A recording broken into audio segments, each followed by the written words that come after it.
بەنزینخانەی عەدنانە لە هەڵەبجە بۆ ماوەی مانگێک قازانجی فرۆشتنی بەنزین دەنێرێت بۆ خەڵکی لێقەوما و برسی غەزە.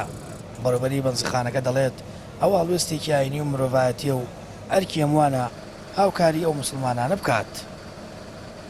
وەکو لێپرساوێتێکی هەموو کەسێکی مسلمان کاک عەدنان خاوەنی بەنزینخانەی عەدنان بڕیاریە وەکو لێپرساوێتێک بەرامبەر وەزعی کە ئیبینە لە غەزە ئەوە ڕوئەدا ئەو خەڵک و مناڵ و گەورەونە لە حاڵەتێکی برسێتیەکان وەکو ئەرکێکی ئەخلاقی و ئیمانی بڕیاریدا لە بەرواری دوێنێ و 23 حەوت بۆ ماوەی یەک مانگ قازانجی بەنزینخانەکە بکاتە خزمەت خەڵکی شاری غەزەی خۆشەویستەوە.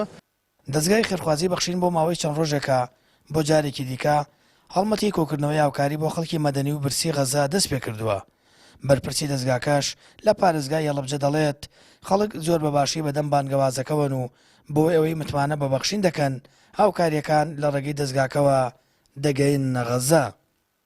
حتا حاڵەتی وا هەبووە خوشکە بووە تەنها هەڵقەیەکی هەبووە هێناوێتی دوو حاڵەتی وامان هەبووە هێناوێتی لێرە دایناوە توێتی بۆ خوشک و برایانەی غەزە حاڵەتمان هەیە خوشیێک تەلەفۆنی بۆ کردوم و ئێستا سەردانمانەکات وتی تەنها جووتێک گوارەمەیە هیچ پارەم لە دەستانیە ئامادەم ئەو جووتە گوارەم بەخشم بە خوشک و برایانمان لە غەزە. لەبەر ئەوە خەڵکی ئەمە خۆی مەئەسات و ناڕەحەتی زۆری بەسەر هاتووە بە تایبەتی ئێستا خوشک و برایانە ئەبینێ لەو حاڵەتە بە خۆشحاڵیەوە یەن بەدەم پرۆسەکەمانەوە. خەڵکی مەدەنی غەزە لە بارودۆخی تەواو خراپی ژیاندان بە شێوەیەک گەماڕووی ئابووری تەنگی پێڵچنیون و برسێتی زۆری بۆیەناون. وەگەستکردنیش بە بەرپرسیارەتی ئاینی و مرۆیی دەستگای خێرخوازی بەخشین هەڵمەتێکی نوێی بۆ کۆکردنەوە گەیاندنی هاوکاری بۆ غەزە ڕاگەیاندووە.